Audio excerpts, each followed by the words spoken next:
The CIA has stopped a plan from al-Qaeda to blow up an airplane headed for the U.S. Sources tell CBS News the plot involved an upgraded design of the underwear bomb that failed to explode on board a jetliner in 2009.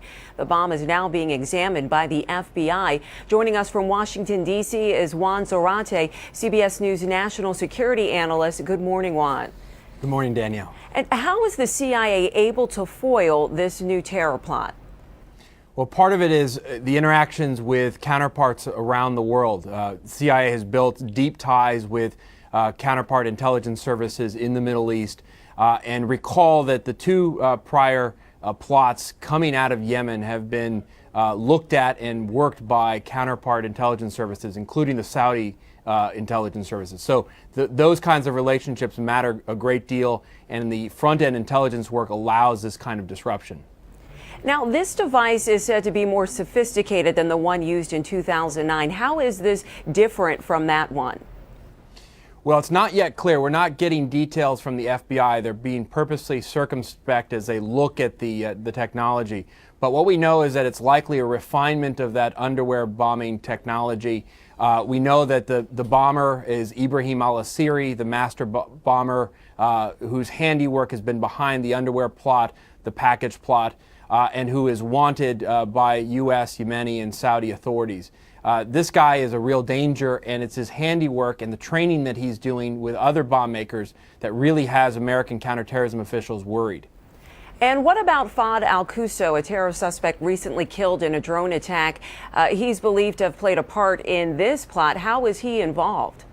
It's a very good question. We've learned from authorities that Fahd al-Qusso, who was wanted for the USS Cole attack, had actually replaced Anwar al-Awlaki, the American Yemeni cleric, as the external operations chief for al-Qaeda in the Arabian Peninsula. So it's likely that Fahd al-Qusso was part of the planning of this next plot, and perhaps even others, and his killing is a real blow to al-Qaeda in the Arabian Peninsula. We'll just have to see who replaces him now in that function.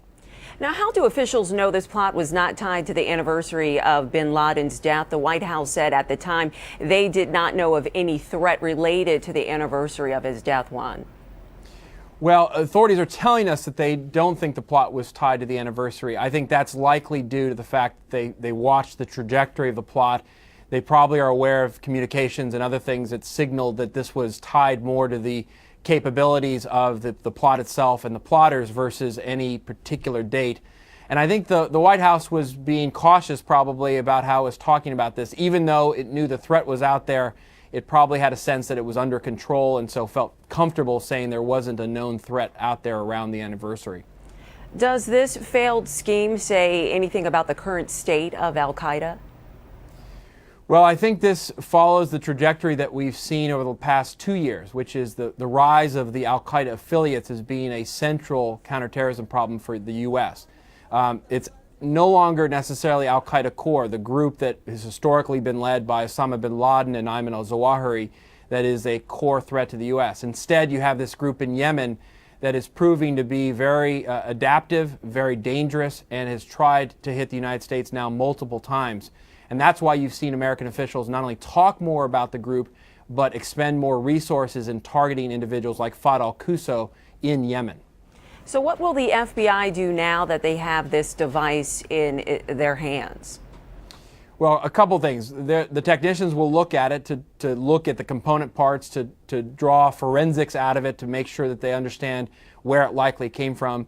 They'll want to share their findings with other elements of the U.S. government, the Transportation Security Administration, parts of the Department of Homeland Security, other foreign counterparts, to make sure they understand how the components are put together, and to make sure that we've got the right screening protocols put in place, especially at key airports, to make sure that we're looking for the right kinds of components.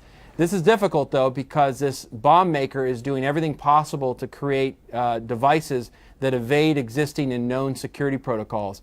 And so this takes good intelligence work, good screening, good counterterrorism work to prevent these kinds of attacks.